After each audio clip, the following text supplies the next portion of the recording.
President Joe Biden is beginning his second year as president, and marijuana advocates say his campaign promises on marijuana policy are unfulfilled. The creation of the Cannabis Administration and Opportunity Act is a positive step, but people like Dr. Chanda Macias say Biden needs to do more. She joins me now from Washington, D.C. Chanda, glad to have you here. First and foremost, let me give folks your title. So I did not have it in the script. You're the founder of the National Holistic Healing Center, correct? That is correct. Okay, so, all right, so let's talk about, so what is the deal?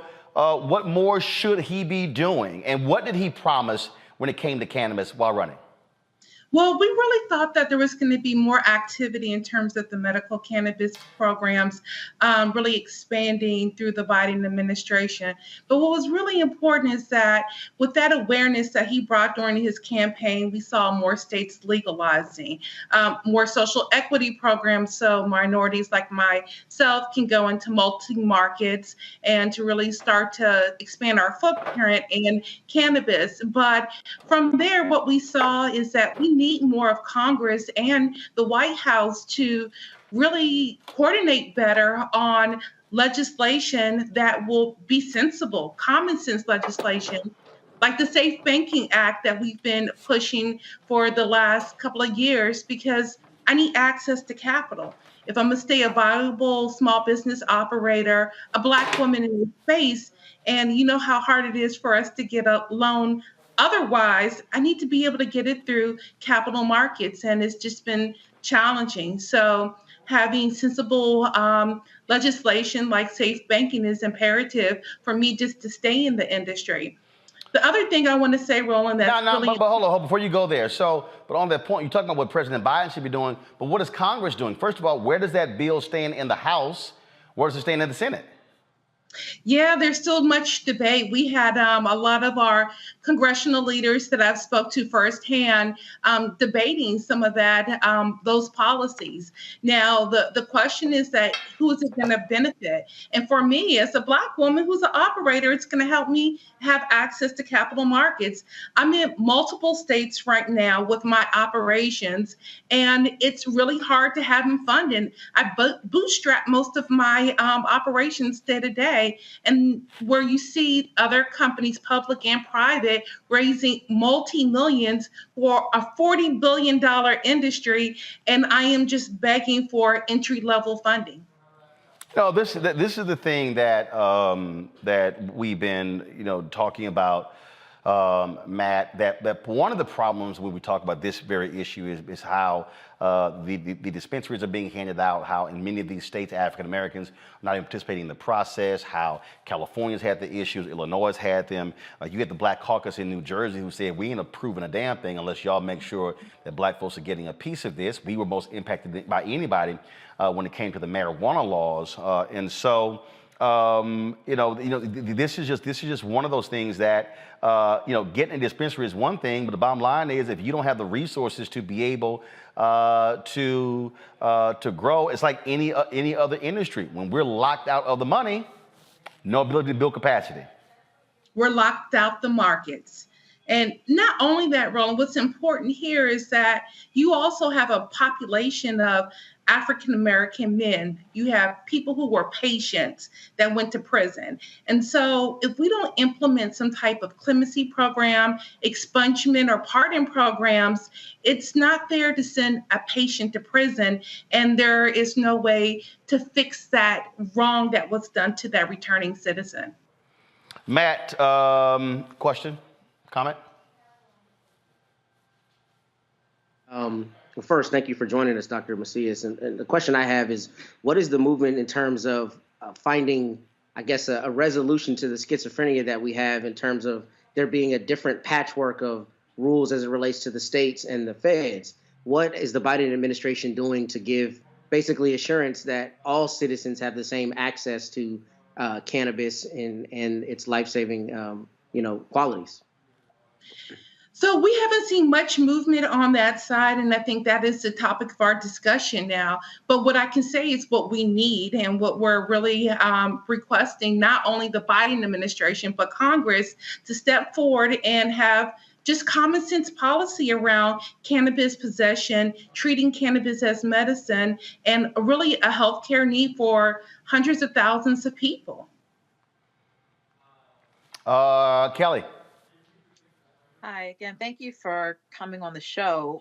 Regarding marijuana and cannabis in general, I think it would help the audience and others to understand exactly the many benefits of cannabis, so that it doesn't look like people are just kind of wanting to smoke just for the sake of smoking. So if you could expound on just some of the many benefits of cannabis and why it should be integrated into society, such as any other type of herbal supplement, that'd be great. Yeah, definitely. And that's where a lot of my business really focused on is the education of cannabis. I've helped patients, thousands of patients, really find the right strain and form of medicine that helps them with their healthcare needs. So whether it's cancer, epilepsy, pain, autism, ADHD, there are different medicines in cannabis that have been formulated to really address the different healthcare needs in our society. Michael. Dr. Macias, thanks for coming on and shedding light on this topic. In the infrastructure bill, the $1.2 trillion infrastructure bill, it contains language that is meant to promote marijuana research. Can you talk a little bit about that? And then also when you talk about Congress, have you talked to any of the members of the Congressional Black Caucus? And what have they given you any advice on moving the momentum to get the bills passed through Congress? Yeah, so let's talk about really what it looks like to be a victim on the war on drugs. So when you think about where a patient really saw the healthcare need to use cannabis and it was illegal, they did it because they had access to that medicine. And so now we look at how it actually served as a pipeline to prison.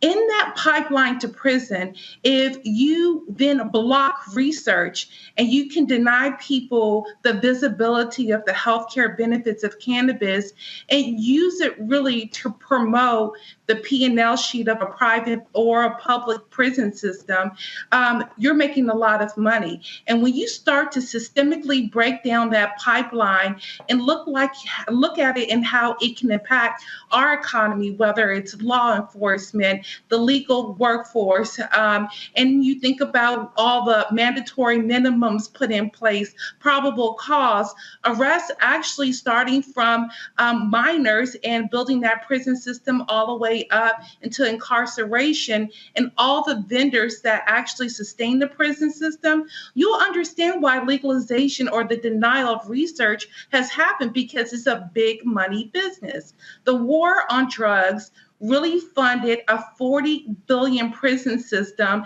and pipeline that I consider is slavery 2.0.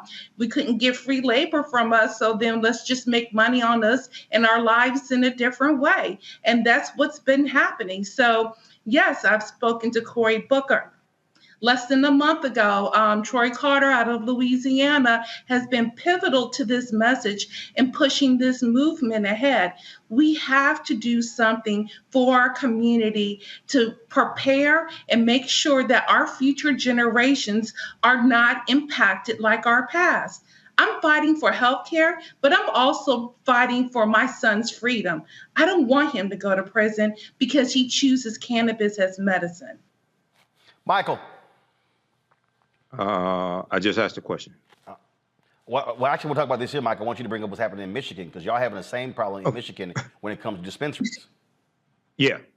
Well, here in Detroit, where I live, we see with the dispensaries, we see them disproportionately going to white people, the dispensaries. So that's one of the issues here in Michigan. And I remember we had the bill a few years ago. It was probably about 2 or 3 years ago that passed. The state legislature signed into law, and it dealt with treating marijuana like alcohol. Okay, but it has to be. We've made these advancements on the state level, but at the federal level, as Dr. Macias is saying, it's really critical because with the dispensaries, for instance, they can't open up bank accounts and deposit the money that they make from the dispensary into bank accounts because of federal regulations. All right, and then one of the other things that I think it's really important for us to understand how to navigate through.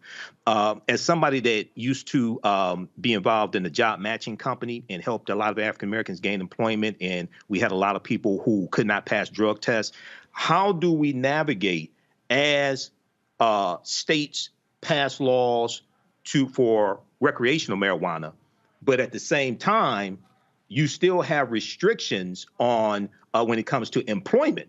Because a lot of jobs may still require you to be able to pass a drug test, okay? How do we navigate that as well? So we have different things coming together at the same time, and you have to have this change at the federal level as well. Because if it's not changed at the federal level, it's going to cripple African-American-owned businesses and dispensaries when they deal with federal regulations. Definitely. So if you think about the first part of your question, which is how it impacts Black businesses in the cannabis industry, there's only less than 4% of minority ownership in the cannabis business. And now, hold on. And You said minority. mhm, What's the Black number? That minority it is- covers everybody. well, that's the Black number. Got it. 4% Black. 4% Yeah, Black. 'cause on this show we specific. So when we hear minority, that's everybody. So we real specific on Black. We're real specific on Black, and there's less than 4%. And then this is a nationwide phenomenon. So if you think about what that looks like on the micro level, you look at Michigan, but not only Michigan, you look at Maryland, you look at DC, you look at other states. This is reflective in all numbers. We're not represented, and those licenses go to those that usually can show proof of funds, the funds we don't have access to. We've been denied generational wealth. We have the knowledge, we have the education, and when we look for funding, we don't have it, and we're not allowed to have licenses because of it. Again, it's a systemic issue that has been plaguing our community. So then you go and ask the question, federally, what can we do? Well, federally, we need to protect minority-owned businesses, whether they're cannabis or plant touching or not. We need the assistance to be able to come up with funding sources so that we could actually participate in a $40 billion program. All right, then. Well, look, we certainly appreciate it. Thanks so much. We'll keep looking out to see what happens with this story as well. All right. Thank you, Roland. Thank you, team. Back to our Roland Martin Unfiltered video in just one moment.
Time to be smart.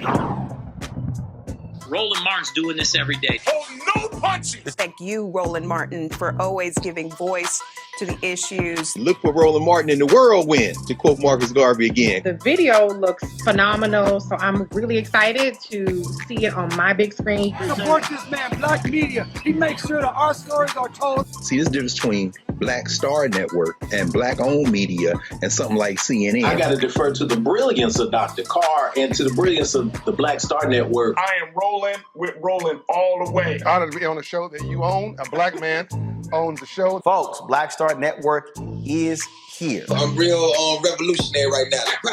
Roland was amazing on there. Stay black. I love y'all. I can't commend you enough about this platform that you've created for us to be able to share who we are, what we're doing in the world, and the impact that we're having. Let's be smart. Bring your eyeballs home. You can't be black-owned media and be scared. You dig?